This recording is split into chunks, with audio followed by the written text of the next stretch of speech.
Hello my friends, it's the Game Boy Geek here, and today, cats and dogs around the world take part in non-lethal battles to prove who is the superior house pet, fighting for territory, honor, and prestige. You'll be leading a team of 3 fierce but adorable champions into battle against other teams of champions.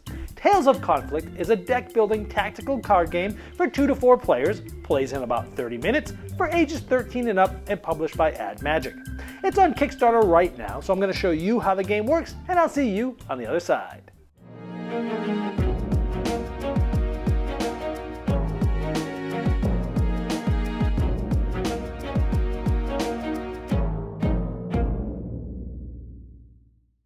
This is a Kickstarter preview, so all the art and components you see here are not final. They're subject to change, so check the Kickstarter link in the description of this video to see all the final art and components. Now I'm going to be focusing on the core rule set, showing you a 1 versus 1 game.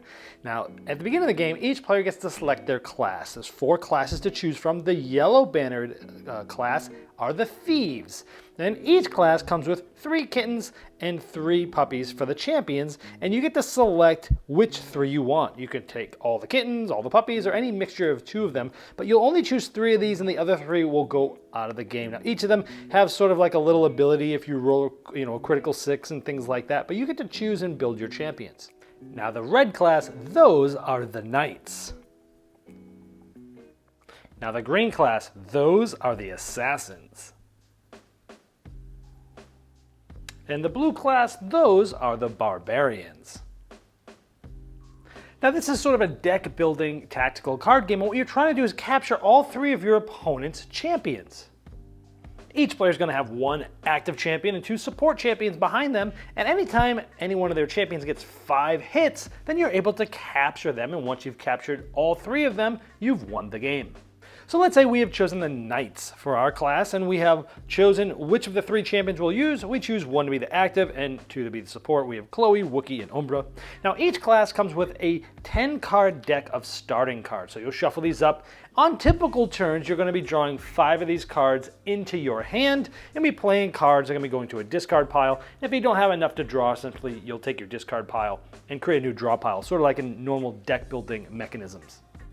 Now each class of cards also comes with a deck of cards that is known as their Armory. Now at the beginning of the game, the top 5 of these are going to be placed out, so there's 5, and these are ones that you actually will be able to buy and purchase and place in your discard pile, so that as you shuffle through your deck and the time goes on, you'll be getting cool things like armor and potions and ranged weapons and other weapons and events and things like that. Now on normal turns, you're going to draw the top 5 cards of your deck, and you're going to do different things with these cards.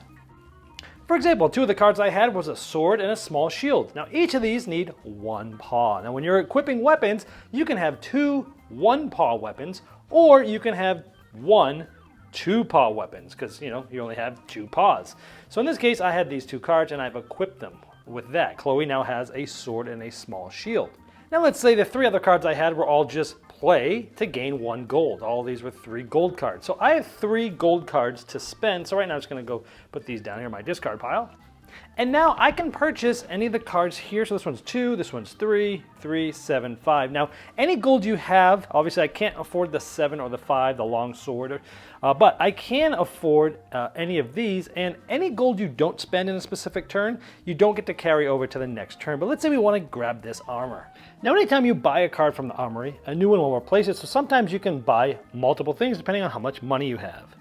Now when you buy a card, it goes into your discard pile. And then on future turns, when you're done with your turn and you start to draw your cards for the next turn, eventually your deck's going to run out. And then what's going to happen is you'll take all the cards from your discard pile, you'll shuffle it up, and you'll make it into your draw deck, so the cards that you buy will end up cycling through into your hand sooner or later. However, let's pretend it's a few turns in the future, we've cycled through our deck and we were able to play our armor down here. Now, there are some other weapons, as we mentioned, 2-paw ones. If you had bought this one earlier, it cycled through and you had it in your hand and you wanted to play it, since it's a 2-paw, you'd actually have to burn both 1-paw cards. By burning, this means these get discarded out of the game. So you can replace equipment, but it gets burned and you essentially lose it for the rest of the game into your burn pile. Now these different actions I'm doing, equipping, spending cards for gold, buying, attacking, things like that, they can be done in any order. So let's say we wanted to attack. We would select the active champion of another player, and we'd look at the dice. There's 3 types of dice. We have red, we have green, and we have blue. We'll see how many my active champion has for the blue dice, because that's going to be the speed of who's going to go first.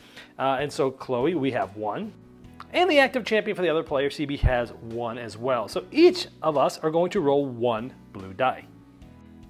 Now I brought CB over here next to this just to make it easier to show you. So they both rolled the blue dice, and Chloe has a 5 and CB has a 4. So the higher number, Chloe will get to attack first. If it was tied, the attacker would get to go first. Now the attacker is going to roll the red dice, and they have 2 because they have 1 from the sword and 1 just for Chloe. And the other champion can roll either all their green or all their blue. In this case, they have 1 of each, so it doesn't matter. So they roll. Now, anytime you have a 4, 5, or 6, it's a hit. 1, 2, or 3 is a miss. So first what we'll do is we'll look at these dice. We have 2 hits here, and we have this, which is a successful block. A 4, 5, or 6 is a successful block. Now, the attacker can decide which one of these 2 dice this blocks. So we'll say that this one blocks this. Now, this is an unblocked hit. For every unblocked hit, that champion is going to get a hit like that. Remember, if you get 5 hits on them, you capture them. You're trying to capture all 3 to win the game. Now, a 6 is a critical hit. So this, Chloe says, if you roll the 6, the target gains 1 fatigue token. Fatigue tokens are these blue ones. Now, if a champion has 2 or more fatigue tokens, every time they end up rolling red attack dice, it's worth 1 less. Now, if this wasn't like a bonus attack, this champion can decide to retaliate. And if so, it's swapped. They're now the attacker, and they're the defender. And so let's say they roll a 5. Now remember, if he had 2 fatigue, this really would have been a 4, but they only have 1, so it's still a 5. Now Chloe, remember, for defense can decide to roll all their blue or all their green. Well, they have armor and a shield, so they're able to roll 3 green for defense. And this was a hit, but this is a defense. This blocked that one, and so that was great. If they had any more hits, it would have come through because these were only 1s, 2s, or 3s. So in general, that's how combat works. Now we talked about buying different things from the armory. You can also sell equipment. Let's say we had this in our hand. You could sell it and it gets burned and placed out of the game, and you get half of this value rounded down. So in this case, you would get 1 gold for it.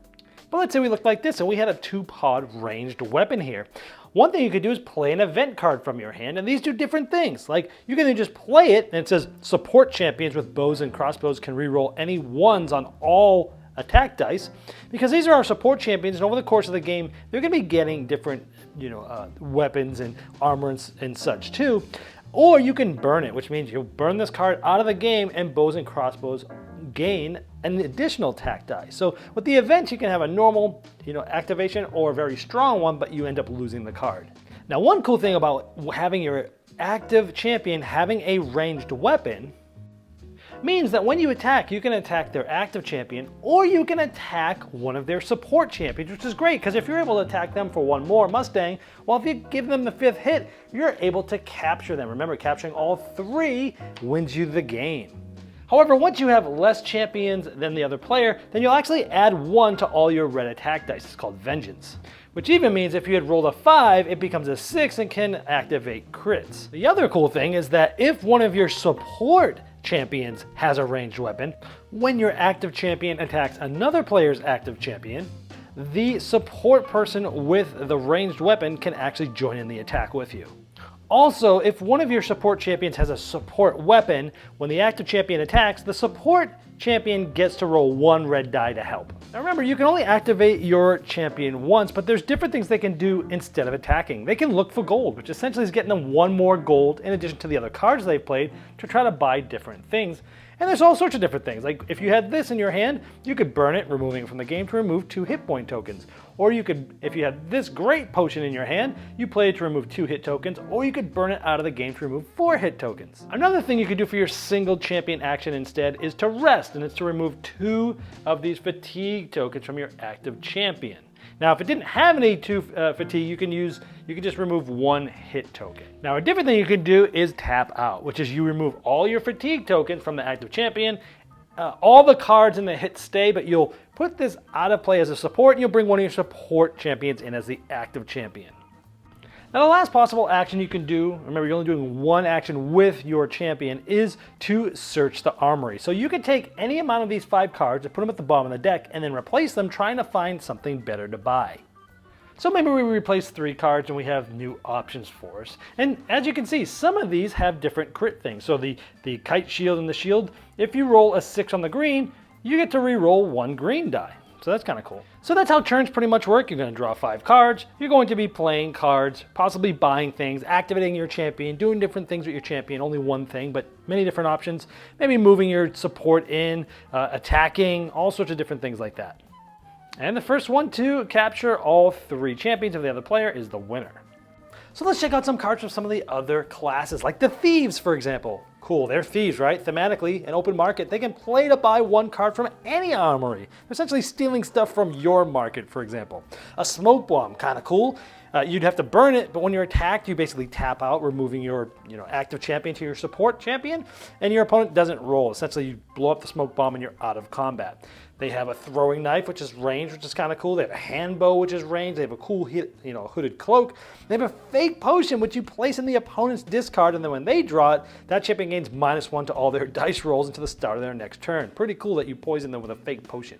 Now here's some cards from the Barbarians. An Executioner card. This champion can reroll all red if they're using an axe or a great axe. So they'll sort of combo together. They might use a loincloth or an armor or spiked armor, which the target can reroll 1 red die if they get a critical roll on the defensive die there. It's pretty cool. The hand hammer, it's a 1-paw weapon, and if you get a critical hit, then target rerolls 1 of their defensive die there.